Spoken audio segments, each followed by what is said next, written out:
Bonjour et bienvenue sur le générateur d'attestation fiscale. Dans cette vidéo, on va voir comment faire fonctionner ce générateur et aussi à quoi il sert.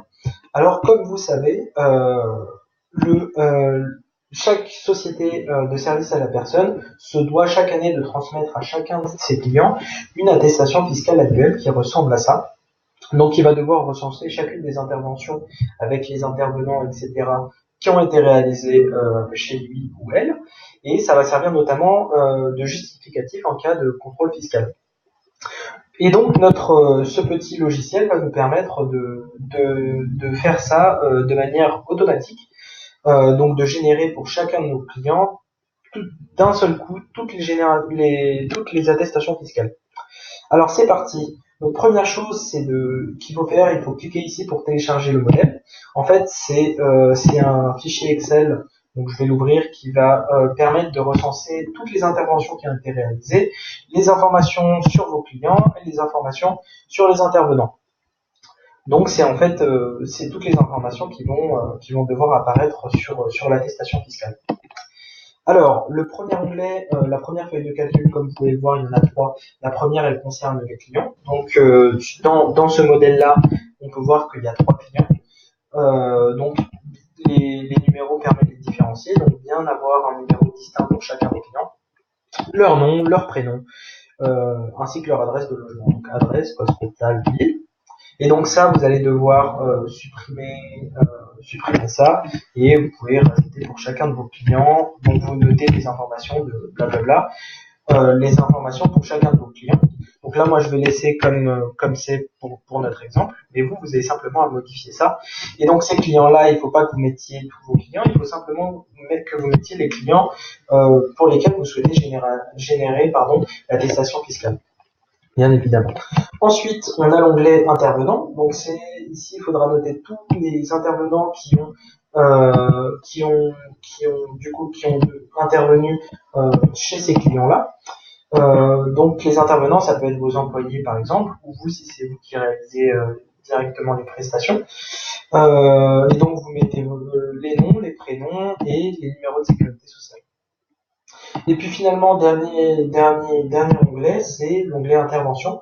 Et donc dans cet onglet, vous avez c'est ici que vont être reliés les clients et les intervenants. Donc on va devoir noter toutes les interventions qui ont été réalisées par les intervenants et un certain client. Donc par exemple, la ligne 1, donc on peut voir que l'intervenant 1 a réalisé une prestation au client 1, ou du moins une intervention au client 1 en la date du 28 septembre 2020, le nombre d'heures qui ont été travaillées et le montant total de l'intervention. Et on a don CESU, donc ça veut dire que sur les 19,94 €, 10 € ont été payés en chèque CESU. Et donc on fait la même chose pour chacun des couples clients intervenants. Et dans le cas, par exemple, où vous ne faites pas, disons, d'intervention à l'heure, enfin de montant à l'heure, mais plutôt des montants, des interventions avec un prix forfaitaire, vous avez simplement à mettre un nombre d'heures à 0 et vous mettez le montant normal de l'intervention. Donc pour faire un exemple en plus, là on va dire que le client 2, à savoir Neris Celia, a reçu, donc je vais noter un 2, une intervention par Mérina Ortega, donc l'intervenant 3 en date d'aujourd'hui, à savoir le 05-02-2020. Le nombre d'heures, ça a été 3 heures, et le montant de l'intervention a été de 30 € par exemple, et dont CESU 10 €. Et donc vous faites ça pour chacun de vos clients. D'ailleurs, je viens de remarquer que le montant de l'intervention de ce client n'est pas cohérent parce qu'il est supérieur au CESU. Donc là, on va mettre ça par exemple. À bien noter que ici, c'est bien le montant total de l'intervention, c'est pas le montant par heure ni rien, c'est bien le montant total de l'intervention. Voilà, maintenant dès que vous avez terminé d'éditer les trois différentes feuilles de calcul, vous avez simplement à sauvegarder. Donc vous faites fichier enregistrer et ensuite on revient sur le générateur. Et donc vous avez simplement, donc moi je l'ai déjà rempli pour aller un petit peu plus vite, mais simplement vous avez simplement à remplir les différents champs. Donc vous mettez votre nom, le nom de votre société, le numéro d'agrément de service à la personne, donc relatif à votre société, la date à laquelle vous avez obtenu cet agrément, l'adresse postale de votre entreprise, donc l'adresse, code postal, ville, le nom du signataire, le prénom. Donc en général, en tout cas, ce nom-là, ça va être le nom de la personne qui va apparaître à la fin de l'attestation. Donc voilà, prénom, nom, qualité du signataire. Et donc le sexe, homme ou femme, et puis la fonction, donc directeur, président, etc., etc. Et là, finalement, la date à laquelle vous souhaitez que vos attestations fiscales soient signées.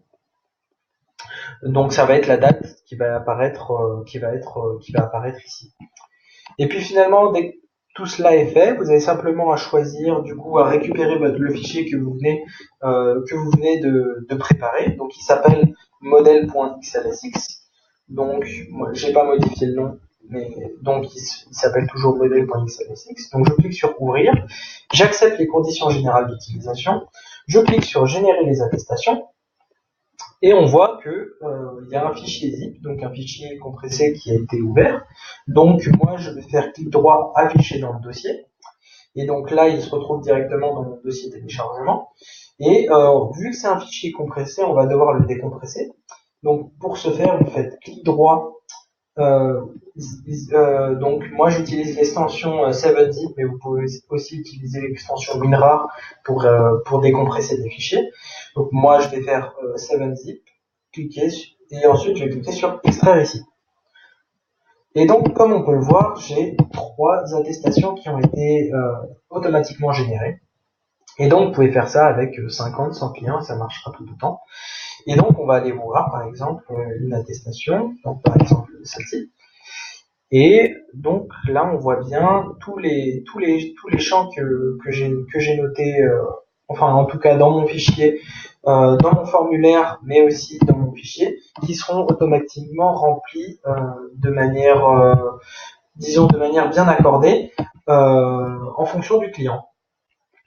Et voilà, on a toutes les interventions qui ont été notées, et il manquera simplement que vous apposiez votre signature pour pouvoir ensuite transmettre donc votre signature, vous la mettez juste en dessous du nom et de votre nom, votre prénom et de votre statut dans la société.